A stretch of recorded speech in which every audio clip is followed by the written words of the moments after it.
Assalamualaikum warahmatullahi wabarakatuh. Nama saya Malik Abdiolak dari kelas 11 IPS 1. Ini mempresentasikan tentang hak asasi manusia dan hak asasi sosial budaya. Nah, kalian tahu kan hak asasi manusia itu apa? Nah, pertama-tama saya akan menjelaskan hak asasi manusia terlebih dahulu. Pengertian hak asasi manusia, sebuah konsep hukum dan normatif yang menyatakan bahwa manusia memiliki hak yang melekat pada dirinya karena ia adalah seorang manusia.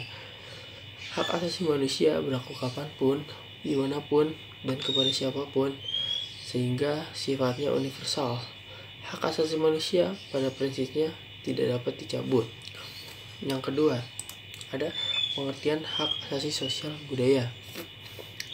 Hak yang berhubungan dengan masyarakat.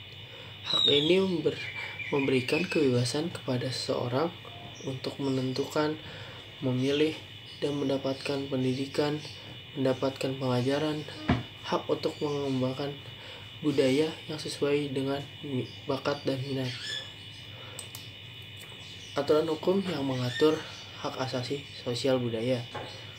Yang pertama, Pasal 31 ayat 1 menyatakan bahwa tiap-tiap warga negara berhak mendapat pengajaran.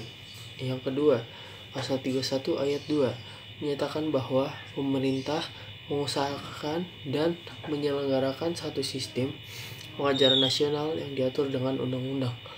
Yang ketiga, Pasal 32 menyatakan bahwa pemerintah kemajukan kebudayaan nasional Indonesia. Ada hak-hak yang dijamin oleh hak asasi sosial budaya. Hak untuk mengembangkan budaya yang sesuai minat dan bakat. Yang kedua, ada hak mendapat pengajaran. Yang ketiga, ada hak memperoleh pendidikan yang layak seperti sekolah yang bagus atau sekolah yang bagus. Yang keempat, hak memilih dan menentukan pendidikan. Yang kelima, untuk berinovasi dan berkreasi. Jadi harus kreatif, bisa kreatif gitu. Nomor 6, hak mendapat penghidupan yang layak seperti tempat rumah tinggal atau dan sebagainya. Yang 7, hak untuk berkomunikasi, yaitu untuk berinteraksi antar orang lain dengan yang lainnya gitu. Contoh kasus hak asasi sosial budaya.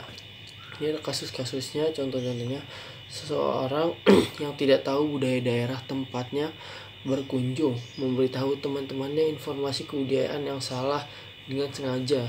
Nah, ini salah banget karena dia itu udah nggak tahu apa-apa. Nah, terus tiba-tiba memberitahu ke teman-temannya informasi yang salah, itu nggak baik.